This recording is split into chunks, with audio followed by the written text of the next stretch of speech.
ఓరి నాయనో! ఇంతమంది వచ్చేసరికి స్టార్టప్ కంపెనీలకి రెడీగా ఉన్నారా? ట్రైనింగులు తీసుకోవడానికి రెడీగా ఉన్నారా? అందుట్లో చదువుకున్న జేఎన్‌టీహెచ్ స్టూడెంట్స్ కూడా ఉండటం అనేది ఒక ఆశ్చర్యకరమైన విషయం. దానికి కారణం ఏంటంటే బయటొచ్చేసరికి ఈ ఏఐ దెబ్బకి సాఫ్ట్‌వేర్ కుదేలవటం.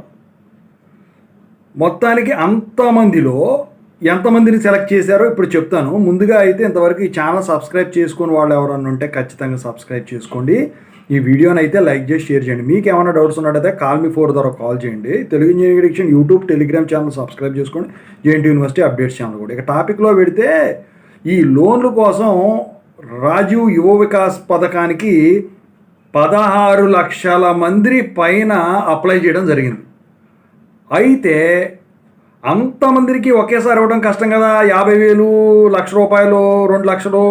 అందుకే మొదటి విడత కింద 1,00,000 మందికి జూన్లో శాంక్షన్ చేసి వాళ్ళకి ట్రైనింగ్ అనేది ఏదో ఉందో దానికి షెడ్యూల్ అనేది తెలంగాణ ప్రభుత్వం విడుదల చేసిందనమాట. మరి 16 లక్షల మంది పైన ఉన్నప్పుడు 1,00,000 మందికి ముందు ఇస్తే మరి మిగతా 15 లక్షల మందికి సంవత్సరం నెలకు ఒకటి వేసుకున్నా కూడా 15 నెలల పైనే పడుతుందన్నమాట. అంటే యాక్సెప్టెన్స్ వచ్చినట్టు ఇచ్చేస్తున్నట్టున్నారు. మరి వాళ్ళ రూల్ ఏం పెట్టుకున్నారో తెలియదు. కానీ మొత్తానికైతే స్టూడెంట్స్ ఇక త్వరలో స్టార్టప్ కంపెనీలు అయితే ఎస్టాబ్లిష్ చేయబోతున్నారు. స్టార్టప్ అంటే ఓఏ సాఫ్ట్వేర్, ఓఏ హార్డ్వేర్, ఎలక్ట్రికల్ కంపెనీలో, మెకానికల్ కంపెనీలో ఇలాంటివి అనుకోవద్దు. ఏదైనా స్టార్టప్ కింద వస్తుంది.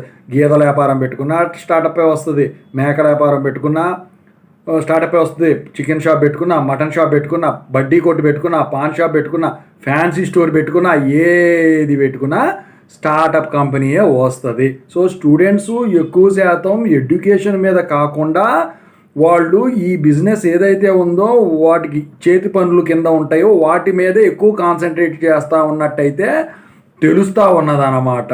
అయితే కొంతమంది ఏంటంటే ఇప్పుడు పాలక డిమాండ్ పెరిగింది కాబట్టి పాల వ్యాపారాల కోసం స్టార్టప్ చేయడానికైతే లోన్లు తీసుకుంటా ఉన్నట్టయితే తెలుస్తూ ఉన్నది. సో అలాగే ఇంకా చాలా వ్యాపారాలు అయితే ఉన్నాయన్నమాట. ఓవరాల్గా ఇది న్యూస్.